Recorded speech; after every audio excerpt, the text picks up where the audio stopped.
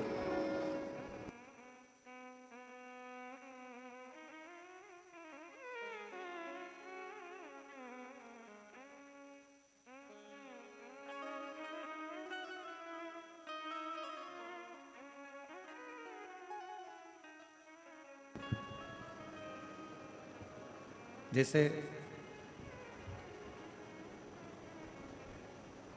श्रीमद् भागवत का एक नियम होता है, जैसे रामचरितमानस का एक नियम होता है, उसी तरह शिव महापुराण का भी एक नियम होता है, उसी तरह। और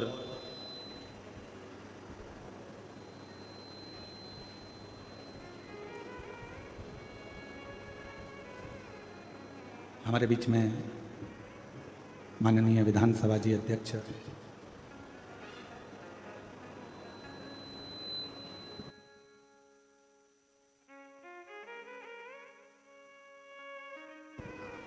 हमारे बीच में डॉक्टर रमन सिंह जी, धर्मपत्नी जी श्रीमती वीणा सिंह जी पधारी हैं और उनकी बहनें भी यहाँ पर पधारी हैं। एक बार जोरदार ताली बजाकर उनका स्वागत, वंदन, अभिनंदन। शिव कृपा है, आप भगवान शंकर की परम भक्त भी हैं और जब आपके निवास पर राजनांदगांव पर जाना हुआ था, उस समय पर शिव भक्ति के किस्से बाबा की कृपा से बहुत श्रवण करने को मिले। एक बार जोरदार ताली बजाकर उनका स्वागत, वंदन, अभिनंदन। शिव तत्व कह रहा है, भगवान शंकर का चरित्र कर रहा है। तेरी कृपा बिना ना हिले एक भी अणु, लेते हैं श्वास तेरी कृपा से तनो तनो, बखान क्या करूं मैं राखों के ढेर का, चपटी भगोत में खजाना कुबेर का, हे गंगाधार मुक्ति द्वार ओंकार तू, भोले ओंकार तू, आयो शरण तिहारी शंभु तार तार तू। ये शिव की उदारता।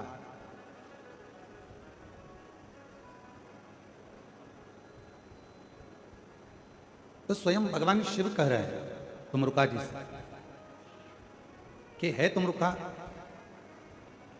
मृत्युलोक में, भूमंडल पर, संसार सागर में मृत्युलोक में, भूमंडल पर, संसार सागर में, कहीं पर भी जहां पर शिव महापुराण की कथा होगी, वो भूमि कोई साधारण नहीं होगी। जितने दिन शिव महापुराण की कथा चलेगी उतने दिन कैलाश वहीं पर विराजमान रहेगा और उस कैलाश पर बैठकर लोग कथा सुनेंगे। अब कथा का नियम, श्रीमद् भागवत जी का नियम अलग है,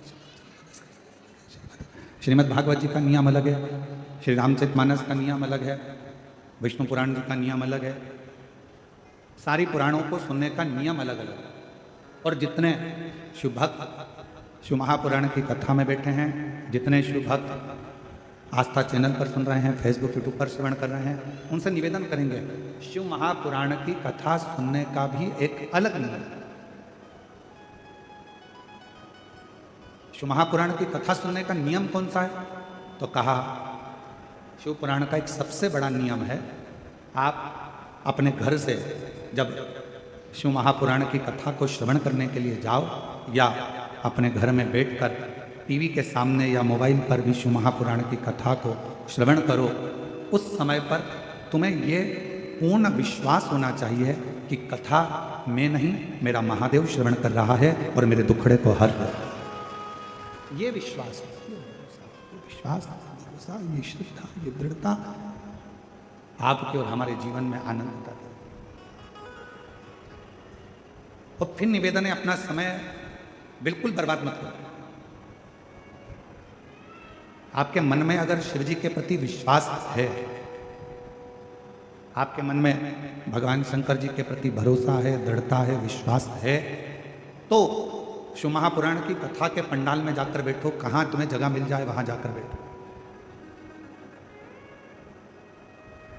यदि विश्वास नहीं है, भरोसा नहीं है, शिव जी पर हमारा दृढ़ता नहीं है, तो फिर कथा में जाने की जरूरत नहीं है। अपना काम करो, अपने घर में रहो, अपने व्यस्त।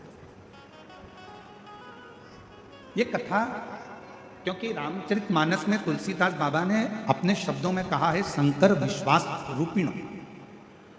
ये कथा ही विश्वास है और विश्वास को ही शिव कहा गया।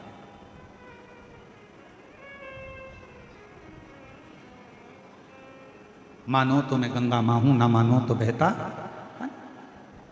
अगर मानोगे तो मैं गंगा जी हूं, ना मानोगे तो बहता हुआ पानी। यह आपके ऊपर निर्भर करता है कि आप मुझे क्या मान रहे हैं, आप क्या स्वीकार कर रहे हैं, आप मुझ में क्या देख रहे हैं। अगर आपके भीतर विश्वास है कि मैं कथा में जाकर बैठूंगी, कथा श्रवण करूंगी, कथा सुनूंगा और मेरा बाबा मुझ पर करुणा करेगा, मेरा बाबा मुझ पर दया करेगा, मेरा बाबा मुझ पर करुणा करेगा, कृपा करेगा, दया करेगा, तो निश्चित है मेरा शिव आप पर करुणा जरूर करेगा। और 7 दिन की कथा जितने विश्वास के साथ, जितने भरोसे के साथ, जितनी दृढ़ता के साथ आप श्रवण करेंगे, उतना उतना शिव आप पर करुणा करना प्रारंभ कर देगा। दृढ़ता, विश्वास, भरोसा।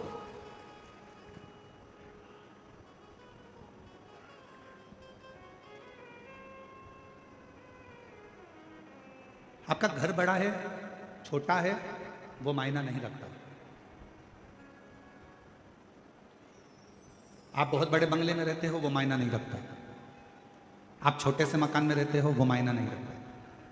आपका घर बड़ा है या आपका घर छोटा है, वो मायना नहीं रखता। शिव महापुराण की कथा कहती है मायना वो रखता है कि आपके घर में रहने वालों का व्यवहार कैसा है।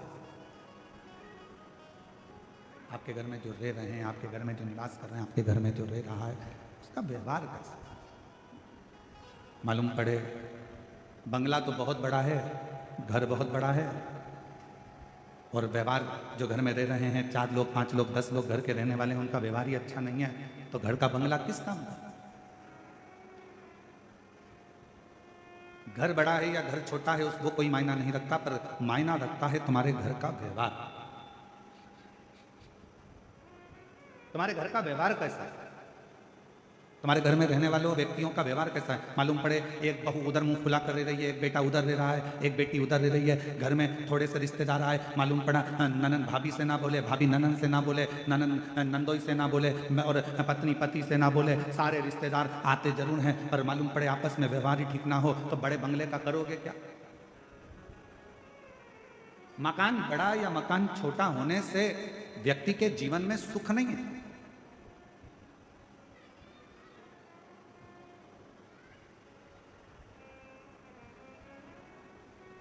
धन का बिस्तर मिल जाए पर नींद को तरसे नैन, और कांटों पर भी सोकर आए किसी के मन को चैन।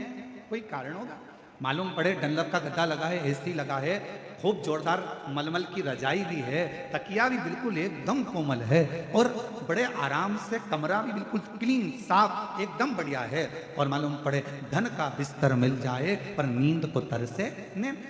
घर बड़ा है, बंगला बड़ा है, गाड़ी बड़ी है, कमरा बड़ा है, पलंग बड़ा है, गादी बड़ी है, तकिया बड़ा है, सारे सुख अपने आप उस कमरे के अंदर। ऐसा कोई सुख नहीं है जो तुम्हारे सोने के कमरे में नहीं है, और फिर भी तुमको रात को सोते समय एक ना एक गोली खाकर सोना पड़ रहा है। कभी घुटना दुख रहा, कभी कमर दुख रही, कभी कंधा दुख रहा, कभी सिर दुख रहा, कभी कोनी दुख रही, कभी पंजा दुख रहा। 24 घंटे में रात्रि के समय पर यदि चैन की नींद नहीं आ रही है तो समझ लेना कि धन तो बढ़ गया पर मन की शांति नहीं बढ़ पाई है। वो मन की शांति को बढ़ाने का एक स्थान हो, मन की शांति को बढ़ाने का एक केंद्र बिंदु ढूंढ। क्या देती है शिव महापुराण की कथा? क्या प्रदान करती है शिव महापुराण की कथा? शिव महापुराण की कथा देती है एक पक्का विश्वास, पक्की दृढ़ता। घर अच्छा हो और माहौल अच्छा नहीं हो ना तो उस घर में रहने का मन नहीं करता, और माहौल अगर अच्छा है और घर अच्छा भी नहीं है तो किराए के मकान में भी महल नजर आता है। अगर माहौल अच्छा, मकान अच्छा नहीं है, मान लो मकान अच्छा नहीं है और माहौल अच्छा है तो किराए के मकान में भी सुख नजर आता है, किराए के मकान में भी आनंद नजर आता है, किराए के मकान में भी आनंद की अनुभूति होती है। किराए का अब कितनी बड़ी कृपा है, जरा देखिएगा भगवान शिव की कथा में। बैकुंठ में भगवान नारायण और लक्ष्मी जी विराजमान, और बैकुंठ में भगवान विष्णु और लक्ष्मी जी विराजमान है, और दोनों का झगड़ा होता है, और भगवान नारायण और लक्ष्मी का झगड़ा होता है, और लक्ष्मी जी भगवान नारायण को श्राप दे देती है, हे नारायण तुम मुझे देखकर घोड़े जैसे हंसे हो, मैं तुम्हें श्राप देती हूं कि तुम्हारा सिर कटे और तुम्हें घोड़े का सिर लगे। अब देखिए जरा, श्राप किया गया। अब ब्रह्मा जी और ब्रह्माणी जी ब्रह्मलोक में निवास करते हैं, और दोनों जनी वहां रहकर बड़ा आनंद का जीवन जी रहे होते हैं, और इतने में यज्ञ होता है, अनुष्ठान होता है, और उस अनुष्ठान में माता ब्रह्मणी के आने में देरी हो जाती है।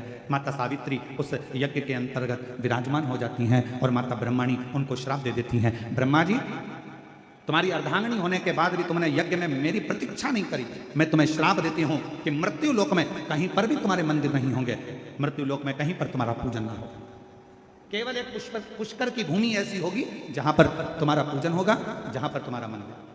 अब जरा विचार करिए, बैकुंठ लोक है, वहां पर भी भगवान नारायण और लक्ष्मी का थोड़ा सा विवाद हुआ, लक्ष्मी जी ने श्राप दिया। ब्रह्मलोक है, ब्रह्मलोक में भी सारा ठाठ है, और माता ब्रह्माणी ने ब्रह्मा जी को श्राप दिया।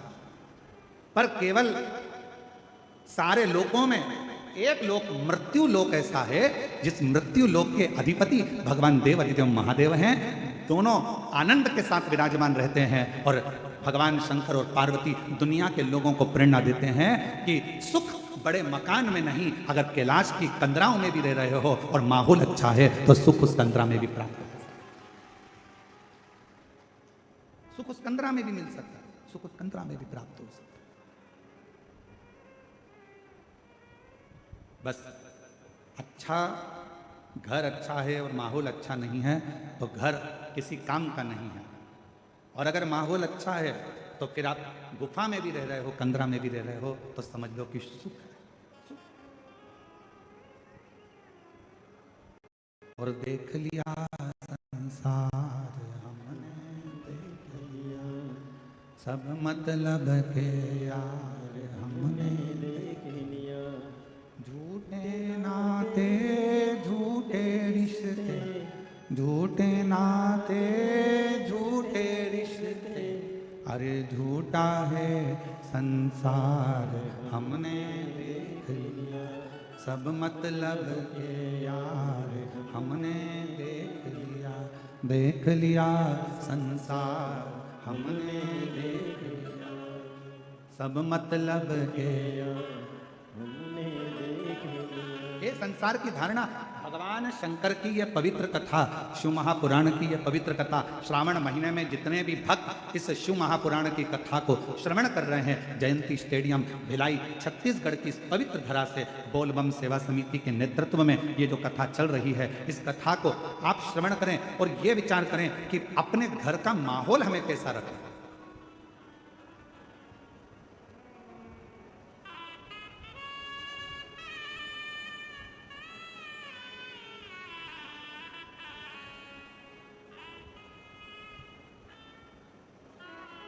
घर को यदि साफ करना जरूरी है तो मन को भी साफ करना जरूरी है।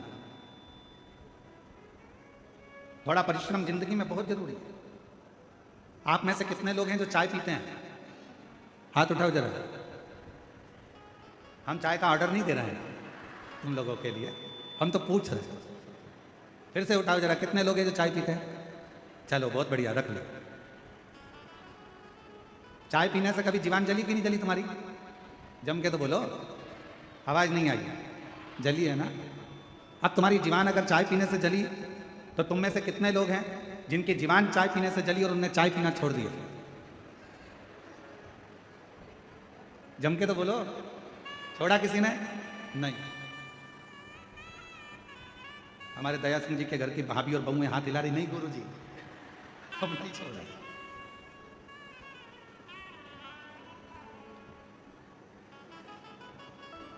अब जरा विचार करिए, चाय से तुम्हारी जीवान जल गई तो तुमने चाय पीना छोड़ा क्या? नहीं, चाय पीते रहे। जब चाय से जीवान जली तो तुमने चाय पीना नहीं छोड़ा। मान लो एक कंपटीशन एग्जाम दिया, एक परीक्षा दी, या एक परीक्षा देने में आप सफल नहीं हो पाए, असफल हो गए, या आप उस रिजल्ट में निकल नहीं पाए, तो कई लोग कह देते हैं कि अब आज से मैं एक भी एग्जाम नहीं दूंगा।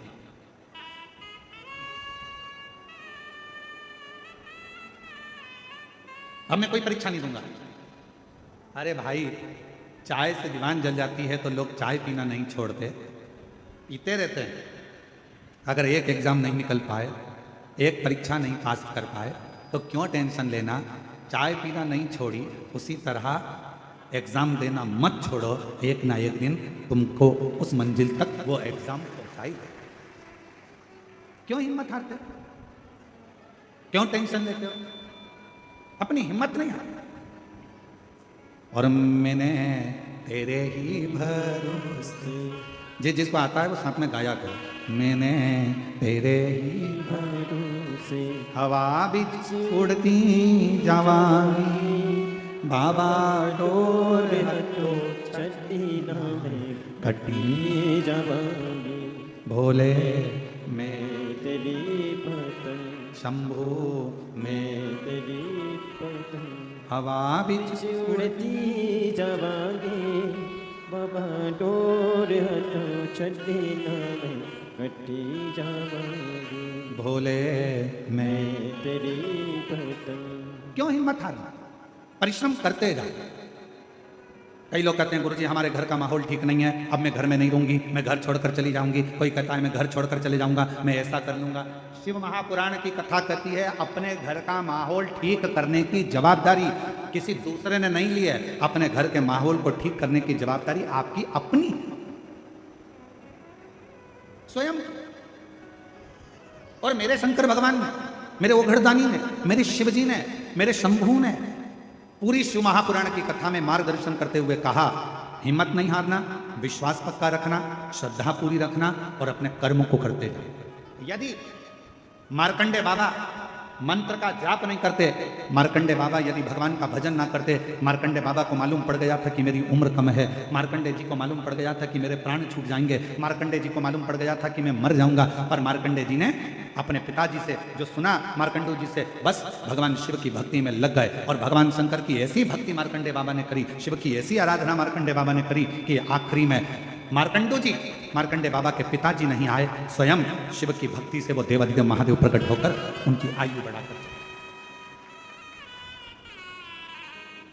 स्वयं।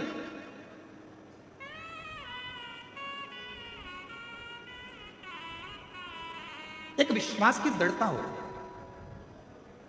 और शिव महापुराण की कथा, पूरी कथा में विश्वास मूल है, भरोसा मूल। एक बहन जी ने एक पत्र लिखा है और उन्होंने उस पत्र में तुमरुका जी का नाम लेकर जो सफेद आंकड़े की जड़ का प्रयोग था वो किया है। और पहला पत्र आया है जिसमें हमारे कथा के पंडाल में पहला पत्र है जिसमें उन्होंने तुमरुका जी का फोटो भी लगाकर भेजा।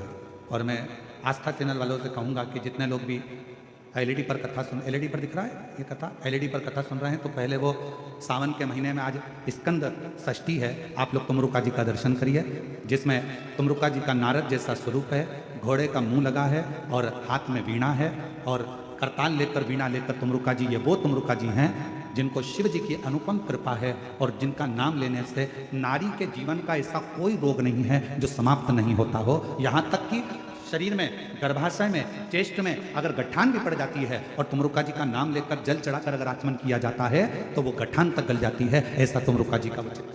दर्शन हो रहे हैं सबको? एलईडी वालों, जिस जिस पंडाल में दर्शन हो रहे हैं एक बार जोरदार ताली बजाकर साधुता करें। ये बहुत तुमरुका है। अब पत्र, मेरा नाम रामेश्वरी साहू है, पति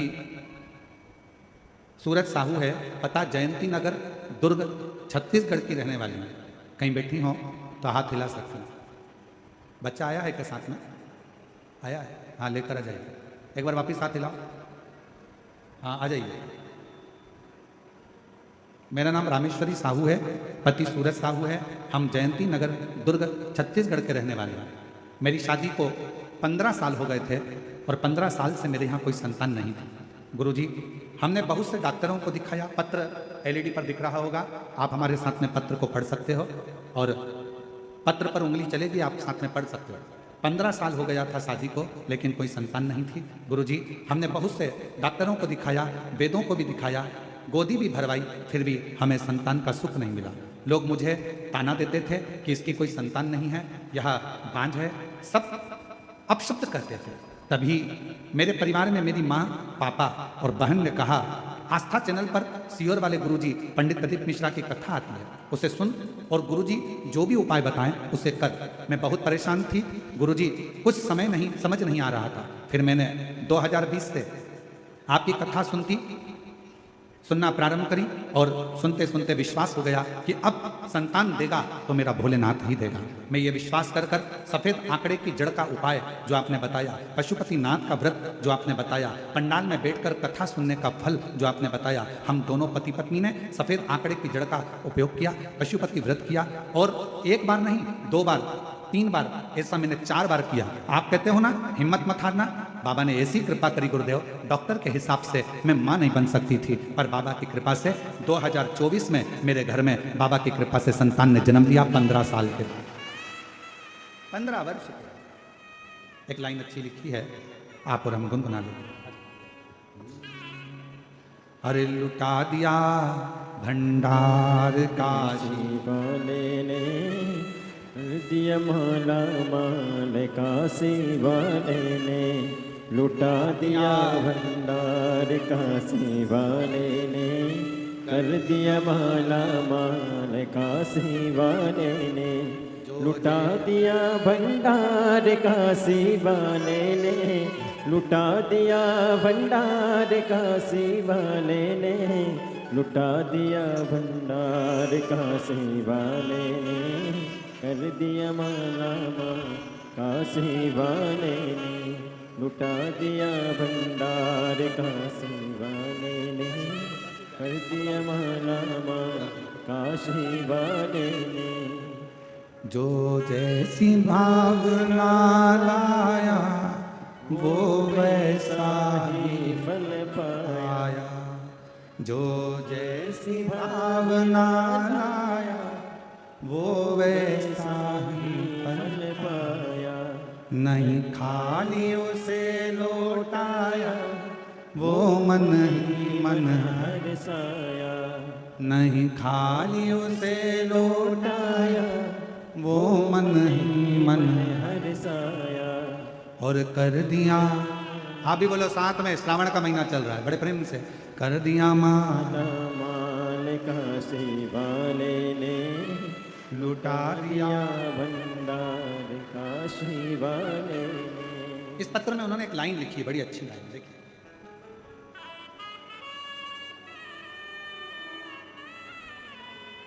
यदि दुनिया का कोई व्यक्ति शिव महापुराण पर यदि विश्वास कर लेगा तो गुरुजी मैं छाती ठोक कर कहती हूं कि मेरा कुबरेश्वर बाबा भंडार भर देगा। ये विश्वास, ये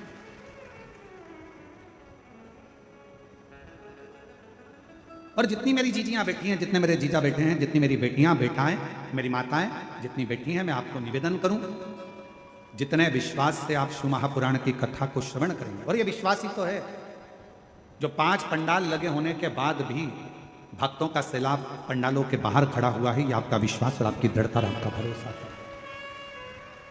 ये विश्वास नहीं तो क्या, यही विश्वास, यही विश्वास। और जो जैसी भावना लाया, वो वैसा ही फल पाया, नहीं खाली उसे लौटाया, वो मन ही मन हरसाया, कर दिया उसे निहाल काशी वाले ने, लुटा दिया भंडार काशी वाले ने, लुटा दिया भंडार काशी वाले ने, कर दिया माला माल काशी वाले, लुटा दिया भंडार काशी वाले ने, लुटा दिया भंडार काशी वाले ने, कर दिया माला माल काशी वाले ने, भंडार काशी काशी वाले ने, कर दिया माला। माल काशी वाले ने। एक विश्वास यदि है तो शिव आपके करीब है। क्या कहती है देवराज ब्राह्मण की कथा? देवराज तो कभी शंकर जी के मंदिर ही नहीं गया, देवराज तो कभी भगवान शंकर को जानता तक नहीं। जिस देवराज ब्राह्मण ने कभी मंदिर नहीं गया, जल नहीं चढ़ाया, पूजन नहीं करी, अर्चना नहीं करी, आराधना नहीं करी, साधना नहीं करी, मंत्र नहीं जपा, अनुष्ठान नहीं किया, पूजन नहीं की, अर्चना नहीं की, और वो शिव जी के धाम चले गया,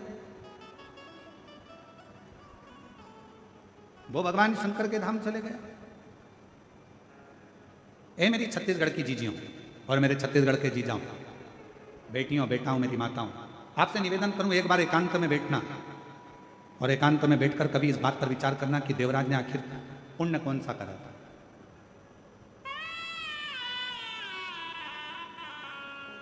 कभी एकांत में बैठकर ये विचार करना कि देवराज ने ऐसा कौन सा पुण्य कर लिया, ना कभी एक लोटा जल चढ़ाया उसने, ना कभी अभिषेक किया, ना कभी पूजन करी, और ना देवराज ने कभी मंत्र का जाप किया, ना अनुष्ठान किया।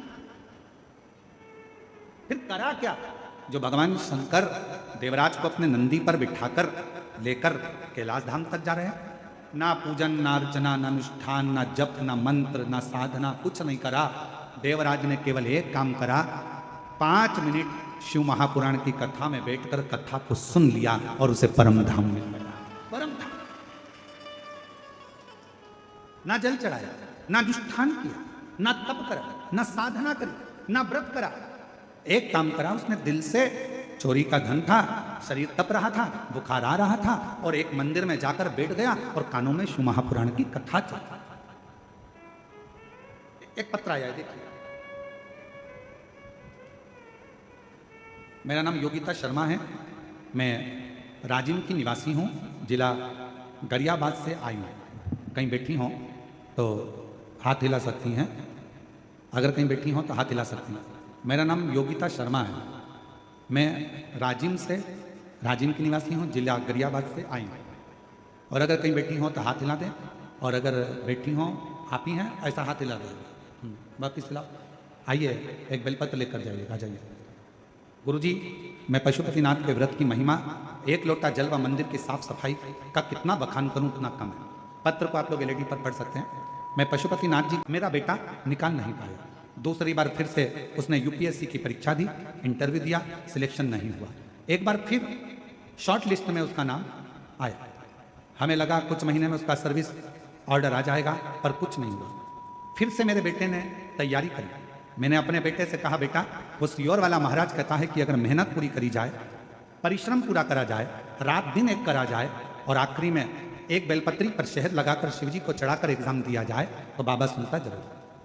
मेरा बेटा बोला, माँ एक बार अपन रुद्राक्ष महोत्सव में सीहोर चलते हैं। मेरा बेटा मुझे 2022 में सीहोर ले गया। मेरे बेटे ने कंकर शंकर की पूजा करी। गुरुजी 29 अप्रैल 2022 को राजिम से रतलाम की 7वें दिन की कथा सुनने हम पंडाल में चले गए, क्योंकि हमने सुना है कि पंडाल में बैठकर जो मांगा जाता है वो बाबा देता है। गुरुदेव, हम पंडाल में रतलाम मध्य प्रदेश पहुंच गए, वहां कथा सुनी और बाबा की ऐसी कृपा हुई गुरुदेव, पंडाल की कथा 7 दिन की पूरी कर निकले और बाबा की कृपा से उसका यूपीएससी का एक रिजल्ट आना रह गया था जो रुक गया था, उसका रिजल्ट आ गया और आज मेरा बेटा सेंट्रल गवर्नमेंट सर्विस का ऑर्डर आ गया और मेरा बेटा आज सेंट्रल गवर्नमेंट की सर्विस कर रहा है। गुरुदेव, मेरा बेटा राजिम क्षेत्र का सेंट्रल गवर्नमेंट की जॉब का पहला लड़का है जिसने सेंट्रल गवर्नमेंट की बड़ी नौकरी उसको प्राप्त हुई यूपीएससी की परीक्षा फाइनल कर। आज मैं बाबा को यहाँ धन्यवाद देने के लिए आई हूँ कि कुबेरेश्वर बाबा की ऐसी कृपा है गुरुदेव कि अगर पंडाल में कथा सुनते सुनते जो मन में आता है कुबेर भंडारी उसको पूरा जरूर करता है। मैं शिव को नमन करने जो जैसी वो ऐसा ही फल पाया, नहीं खाने उसे लौटाया, वो मन ही मन हर्षाया, कर दिया उसे निहाल काशी वाले ने, कर दिया महला एक बार जोरदार ताली बजाना।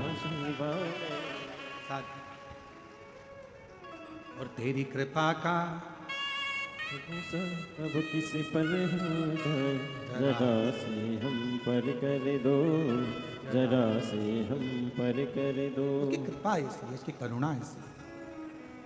कितना विश्वास लेकर आप कथा सुन रहे हैं ये आपके ऊपर निर्भर करता है।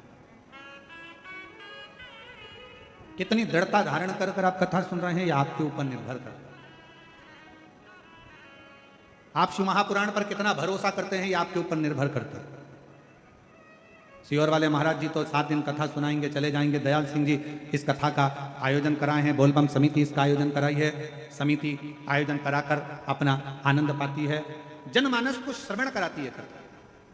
अब ये आपके ऊपर निर्भर करता है कि आप अपने घर से जब चले हो, घर के लोगों ने पूछा कहाँ जा रही हो, आपने कहा शिव महापुराण की कथा भिलाई में हो रही है, हम बाहर नहीं जा सकते, हम बहुत दूर नहीं जा सकते, अपने भिलाई में हो रही है, जयंती स्टेडियम में हो रही है। लोग कहेंगे पानी गिर रहा है, कीचड़ हो रहा है, कहाँ बैठोगी? मेरा छाता है ना, मेरा छाता है ना, मेरी पन्नी है पॉलीथीन, बैठूंगी, कथा सुनूंगी, दिल से सुनूंगी। पंडाल में जगह नहीं मिलेगा, बाहर बैठकर सुनूंगी, पर कथा को श्रवण कर कर अपनी नगरी में, अपने छत्तीसगढ़ में, अपनी भिलाई में, अपनी जयंती स्टेडियम में हो रहा है। दुनिया के लोग बाहर बाहर सुनने जाते हैं, कम से कम मेरे लिए मेरा बाबा यहां तक आया है, मुझे जाना है, कथा श्रवण करना, मुझे कथा।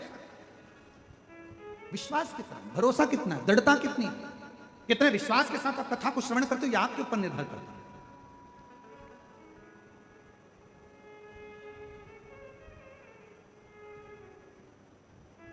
अरे बारिश हो रही है, कहां जा रही है?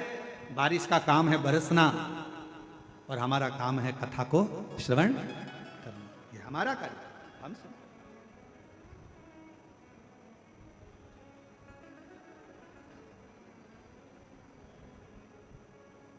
दो शब्द हैं जिन पर थोड़ा ध्यान दीजिएगा, एक है अफवाह और दूसरा है वाह वाह। बोलो जरा कौन कौन से शब्द हैं? आवाज नहीं आई, जरा दमदारी से बोलो। अफवाह और वाह वाह, ये दो शब्द है, दो शब्द। एक शब्द है अफवाह, गलत बोल देना, गलत सुना देना, किसी के लिए गलत बता देना, अफवाह उड़ा देना। अरे इतना भीड़ हो रहा है, इतना भीड़ हो रहा है, ऐसा हो रहा है, वो हमारे पास में रहती है, वो ऐसा है, वो हमारे पास में रहता है, वो ऐसा है, वो ऐसा है, उसका लड़का ऐसा, उसकी लड़की ऐसी, उसका परिवार ऐसा, उसका कुटुंब ऐसा।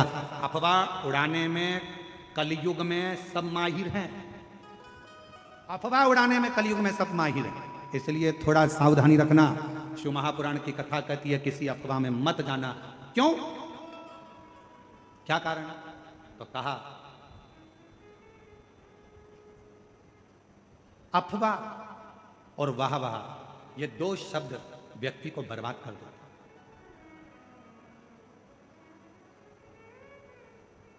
अफवाह व्यक्ति के जीवन को बर्बाद कर देती है और वाह वाह अपने भीतर अहंकार को रखकर, अभिमतता को रखकर बर्बाद कर देती है। इसलिए थोड़ा सावधान। एक कितना सुंदर प्रसंग है। एक गांव में एक बुजुर्ग व्यक्ति रहता था, बड़ा बड़ा प्रतिष्ठित था, बड़ा प्रतिष्ठित।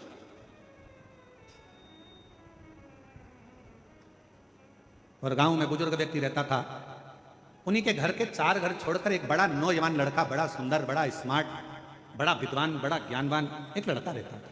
बहुत विद्वान था, पढ़ा लिखा था और अच्छा स्मार्ट था, हैंडसम था, सब बढ़िया अच्छा था।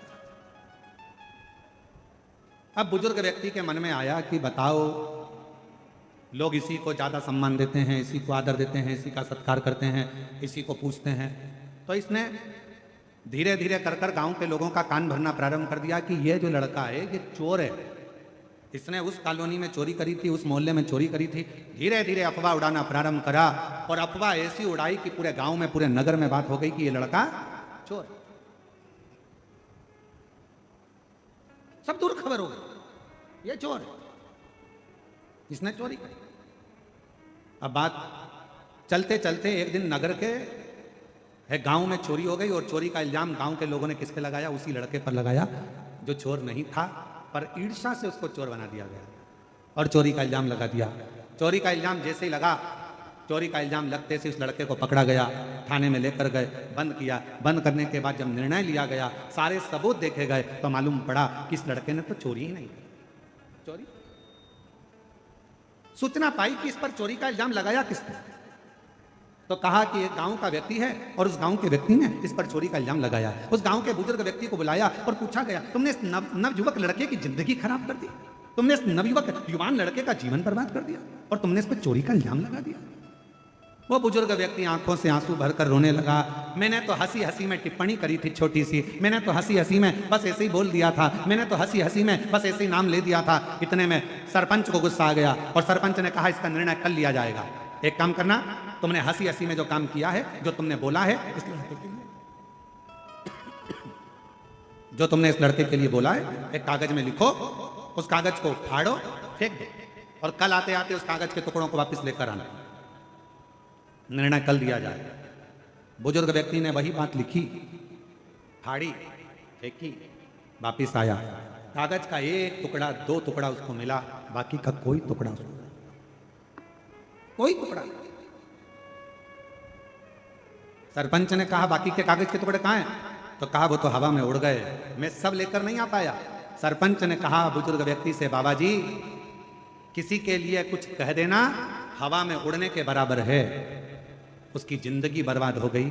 तुम्हारी जरा सी हंसी में, जरा सी अफवाह में, जरा से अपशब्द में किसी का जीवन बर्बाद हो जाता है, फिर वो जीवन संभल नहीं पाता है, संभल नहीं पाता। कहना सरल है, किसी के लिए अफवाह उड़ाना सरल है। वो लड़का ऐसा, वो माता ऐसी, वो भाई ऐसा, वो बुजुर्ग ऐसा, वो व्यक्ति ऐसा, उसने ऐसा कर दिया, उसने वैसा। अफवाह उड़ाना सरल है, अफवाह में कहना सरल है, किसी के लिए आड़ा टेढ़ा कहना सरल है, किसी के लिए अफवाह उड़ाना सरल है, किसी के लिए अपशब्द कहना सरल है। परंतु उस अफवाह का जो बाद में निर्णय निकलता है, वो व्यक्ति को झंझोड़ देता है कि वो व्यक्ति ऐसा नहीं था और दुनिया के लोगों ने उसको गलत ठहरा दिया। गलत 2 शब्द हैं, एक अफवाह और दूसरा वाह वाह। अफवाह भी हमारे जीवन को नष्ट कर देता है, हमारे विचारों को नष्ट कर देता है। और दूसरे नंबर पर है वाह वाह। अगर कोई तुम्हारी तारीफ कर रहा है, वाह वाह बोलकर तारीफ कर रहा है, बहुत बढ़िया भैया, बहुत, तो वाह वाह कर रहा है, तो समझ लेना ये हमारे भीतर कहीं अहंकार को तो नहीं भर रहा, हमारे भीतर कहीं अभिमतता को तो नहीं भर रहा।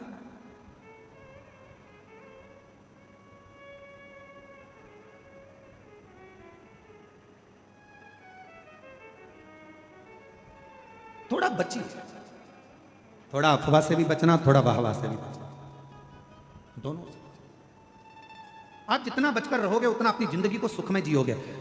देवराज नामक का ब्राह्मण, वो देवराज नाम के ब्राह्मण के भीतर उसने ना कभी दान करा, ना कभी पुण्य करा, ना सत्कर्म करा, ना कभी मंत्र जाप करा, ना कभी स्मरण करा, ना कभी अभिषेक करा, ना कभी पूजन करी, ना कभी आराधना करी। बस उसने एक काम करा, मरने से पहले उस देवराज नाम के ब्राह्मण चोरी का धन लेकर गया था, शंकर के शिवालय में पहुंच गया और शिवालय में जाकर उसने 2 मिनट, 5 मिनट, 1 मिनट, 1.5 मिनट की शिव महापुराण की कथा को श्रवण कर सुन।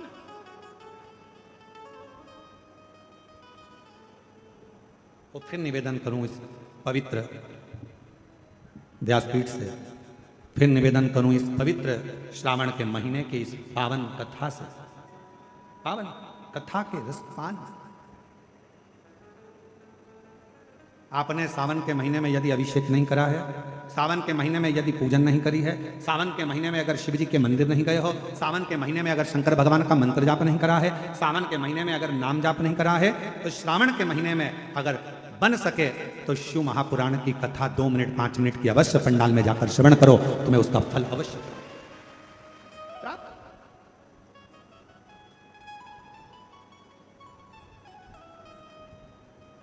और महादेव नमन चरणों में स्वीकार कीजिए, सबका किया है मेरा भी उद्धार कीजिए, उद्धार कीजिए।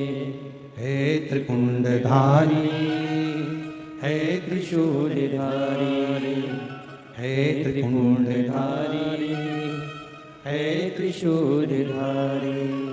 चरणों में तेरे बाबा जी पावन है चारों धाम, चरणों में तेरे बाबा जी पावन है चारों धाम। तेरी देव करते वंदना पूजे सीताराम, तेरी देव करते वंदना पूजे सीताराम। हो जाए पूरी कामना, हो जाए पूरी कामना। उपकार कीजिए, सबका किया है मेरा भी उद्धार कीजिए, उद्धार कीजिए। हे त्रिपुंडधारी, हे त्रिशूलधारी, हे त्रिपुंडधारी, हे त्रिशूलधारी, हे त्रिपुंडधारी। हे त्रिशूलधारी। महाराज, दुनिया में ऐसा कोई अक्षर नहीं जिसमें छुपा हुआ कोई मंत्र नहीं। संपूर्ण ब्रह्मांड में, दुनिया में ऐसा कोई अक्षर नहीं जिसमें छुपा हुआ मंत्र नहीं। और दुनिया में कोई ऐसा वृक्ष नहीं, पौधा नहीं जिसमें औषधि का गुण नहीं। दुनिया में ऐसा कोई पौधा, ऐसा कोई वृक्ष नहीं है जिसमें औषधि का गुण नहीं है। और दुनिया में कोई ऐसा मनुष्य नहीं जिसके अंदर कोई ना कोई गुण नहीं। परमात्मा सबको गुणवान बनाकर पैदा करता है। हर वृक्ष में, हर पौधे में औषधि होती है, हर शब्द में, हर अक्षर में मंत्र होता है।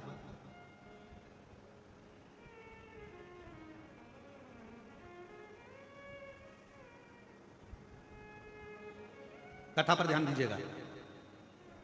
चंचुला देवी पति बिंदु के लिए शिव महापुराण की कथा सुन रही।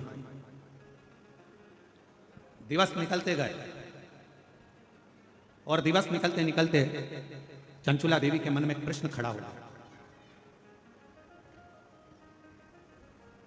श्रावण की यह पवित्र कथा भिलाई छत्तीसगढ़ से चल रही है। बड़ा सावधानी से सुनिएगा आप लोग इसका।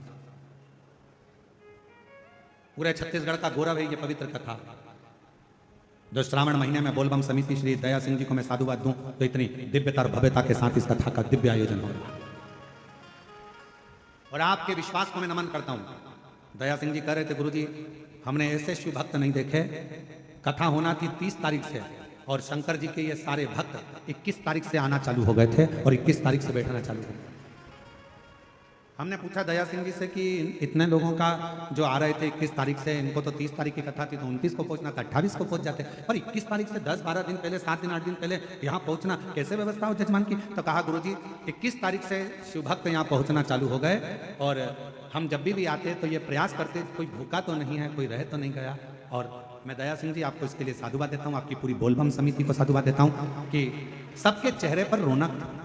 हम जितने जितने हमको आशीष जी जो जो दिखा रहे थे, बता रहे थे, उसमें हम देख रहे थे कई बुजुर्ग माताएं, कई बूढ़ी माँ 21 तारीख से 22 तारीख से यहाँ पर आई और पूछा गया उनसे, यूट्यूबरों ने पूछा कि आप यहाँ 22 तारीख को आ गई हो, 21 तारीख को आ गई हो, आपको यहाँ कैसा लग रहा है? तो कहा अच्छा, तो कहा भोजन, तो कहा भोलेनाथ जी है। फिर इतनी देर में कहा कि वो दया सिंह जी आते, पूछते और प्रसाद का एक डब्बा देकर चले जाते भोजन का। तो ये विश्वास, ये भरोसा, ये दृढ़,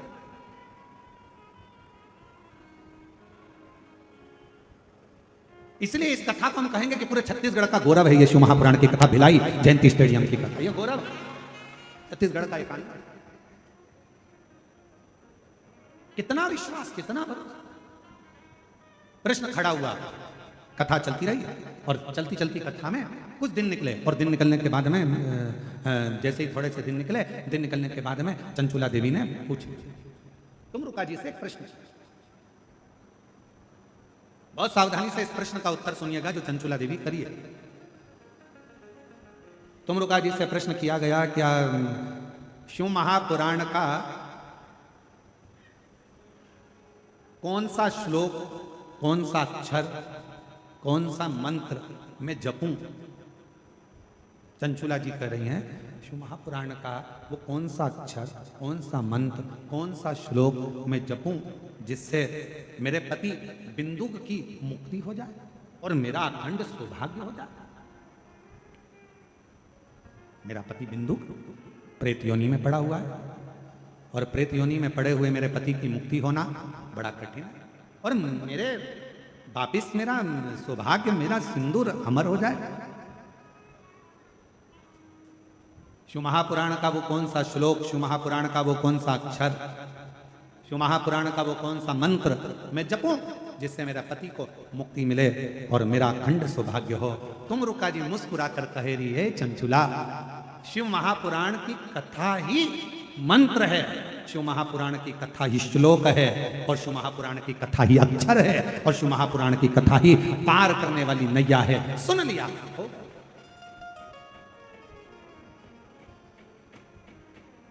कुछ जपे ना जपे, कुछ बोले ना बोले, कोई मंत्र का किया ना किया, कोई अक्षर को जपा ना जपा, किसी मंत्र को जपा ना जपा, किसी अक्षर का नाद किया ना किया। आज के जमाने में लोगों के अंदर बहुत बड़ा भ्रम पड़ा हुआ है। हाँ, हम ओम नमः शिवाय बोले, नमः शिवाय बोले, हम ये बोले कि हम वो बोले, हम ये शब्द बोले कि हम वो शब्द बोले, हम ओम नमः भगवते वासुदेवाय बोले कि हम राम बोले, कि हम कृष्ण बोले, कि हम शंकर बोले, कि हम शिव बोले, कि हम भोलेनाथ बोले, कि हम शंभुनाथ बोले। आज के जमाने में दुनिया के लोगों ने भगवान शंकर को ऐसा बांट दिया, कोई कहता है शिव अलग है, कोई कहता है शंकर अलग है, कोई कहता है शंभु अलग है, कोई कहता है महादेव अलग है, कोई कहता है ये अलग है। शिव महापुराण की कथा कहती है हमें ज्यादा आडंबर में नहीं पढ़ना, हमें ज्यादा दिखावे में नहीं पढ़ना। हम तो एक बात जानते हैं कि हमारे घर के नजदीक में जो शंकर जी का शिवलिंग है वही हमारा शंकर है, वही हमारा पिता है और वही हमारा सुनने वाला है। एक लोटा जल चढ़ाएंगे हमारा बाबा सुन लेगा। और कोई तुमसे कहे ये मंत्र मत बोलो, वो मंत्र मत बोलो, ये ओम नमः शिवाय में ओम मत लगाओ, तो नमः शिवाय में ये मत लगाओ, तो श्री शिवाय नमस्तुभ्यम, तो ओम नमः भगवते, तुम कोई चक्कर में मत पड़ो। तुम्हारा दिल करे तो राम बोलो, तुम्हारा दिल करे तो कृष्ण बोलो, और तुम्हारा दिल करे तो शिव बोलो, और तुम्हारा दिल करे तो नमः शिवाय बोलो, तुम्हारा दिल करे तो ओम नमः शिवाय बोलो, और तुम्हारा दिल करे तो श्री शिवाय नमस्तुभ्यम बोलो, और तुम्हारा दिल करे तो ओम नमो भगवते वासुदेवाय बोलो। तुम्हारा दिल करना चाहिए क्योंकि दिल तुम्हारा है, मन तुम्हारा है और महादेव तुम्हारा है। दिखावे से प्रसन्न नहीं, आडंबर से नहीं प्रसन्न।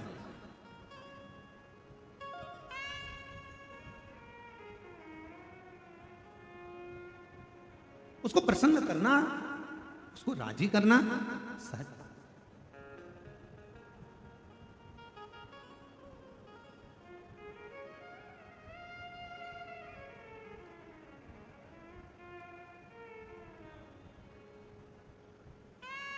बस उसके चित्त वृत्ति में, मन में थोड़ा सा भाव प्रकट कर।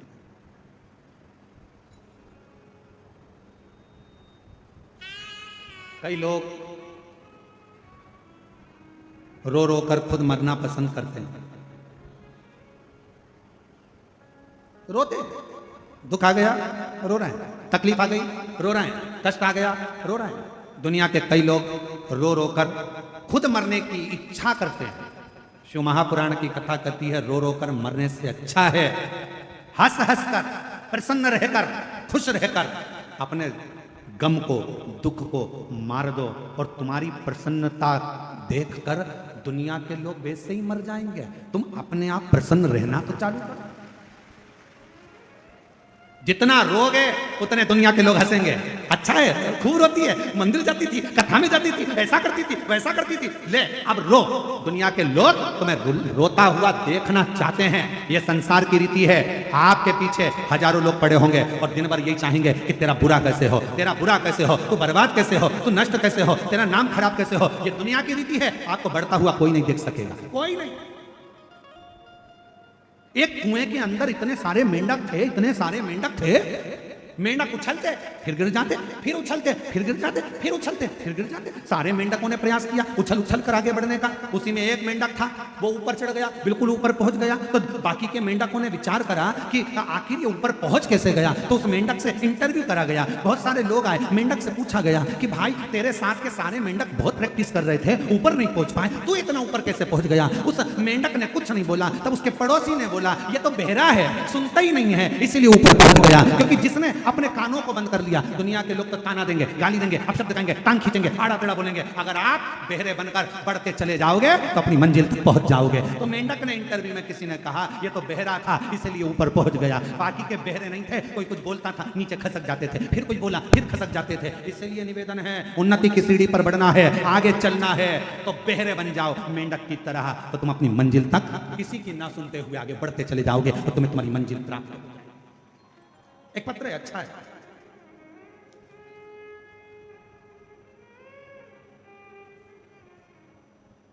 मेरा नाम कविता टेमरे है। मेरे पति का नाम श्री दास टेमरे है। मैं तहसील मुकाम तुमसर, पोस्ट मेरेवानी, जिला भंडारा, राज्य महाराष्ट्र से आई हूँ। कहीं बैठी हों तो हाथ हिला सकती हैं। महाराष्ट्र के भंडारा से आई हुई हैं, तुमसर से। गुरुजी एक लोटे जल का मैं क्या वर्णन करूं। मैं नागपुर की कथा में गई थी और बाबा से मैंने केवल एक ही वर मांगा था कि मेरे बेटे की सरकारी नौकरी लग जाए। मेरा बेटा कहीं बैठी हो तो बेलपत्र लेने के लिए आ सकते हैं। अगर कहीं बैठी हैं हाथ हिला दो, आप ही हैं, आ जाओ बेलपत्र लेने के लिए, आ जाओ। मेरा बेटा सरकारी नौकरी की तैयारी कर रहा था, क्लियर नहीं हो पा रहा था, उसको मिलिट्री में जाना था। मैंने अपने बेटे से कहा तू क्यों चिंता करता है। सियोर वाला महाराज कहता है कि पंडाल में बैठकर अगर कोई ने कथा श्रवण करी है, पशुपतिनाथ का व्रत किया है और शिवजी से जो मांगा है वो मिलेगा। मेरा बेटा और मैं नागपुर में जब कथा हुई तो हम सुनने के लिए गए। पंडाल में बैठकर हमने कथा श्रवण करी, जो बन सका वैसी सेवा करी, पशुपतिनाथ का व्रत किया और बाबा की ऐसी कृपा हुई गुरुदेव कि मेरा बेटा केवल 19 साल का हुआ और उसका सिलेक्शन आर्मी इंडियन में हो गया। इंडियन आर्मी के अंतर्गत उसका सिलेक्शन हुआ और बाबा की कृपा से मेरा बेटा पंजाब फिरोजपुर में ड्यूटी दे रहा है, जिसका मैं फोटो लगा रही हूँ। वो नहीं आ पाया पर मैं यहाँ आकर बाबा को प्रणाम करने के लिए आई हूँ। उसका फोटो लगा है, आप लोग एलईडी पर देख सकते हैं। मेरा बेटा फिरोजपुर में पंजाब में ड्यूटी दे रहा है। शिव कृपा किसको कहते हैं, शंकर किसको कहते हैं, उसकी उदारता किसको कहते हैं। मत सुनो। आग लगे बस्ती में, आप लोगों को बारिश की ठंड लग गई क्या? नहीं, आवाज नहीं आ रही है इसलिए। आग लगे बस्ती में क्या किसको रोइए, अलमस्त रहो, खुश रहो, पूर्ण भरोसे के साथ शिव पर आश्रित होकर, शिव पर आश्रित। और धीमा बजाओ भोलानाथ डमरू, धीमा बजाओ, धीमा बजाओ भोलानाथ डमरू, धीमा बजाओ, धीमा बजाओ भोलानाथ डमरू, धीमा बजाओ, धीमा बजाओ भोलानाथ डमरू, धीमा बजाओ, धीमा बजाओ बाबा, धीमा बजाओ, धीमा बजाओ भोला, धीमा बजाओ, धीमा बजाओ भोला, धीमा बजाओ, धीमा बजाओ भोला, धीमा बजाओ, अरे धीमा बजाओ भोलानाथ डमरू, धीमा बजाओ, धीमा बजाओ भोलानाथ डमरू, धीमा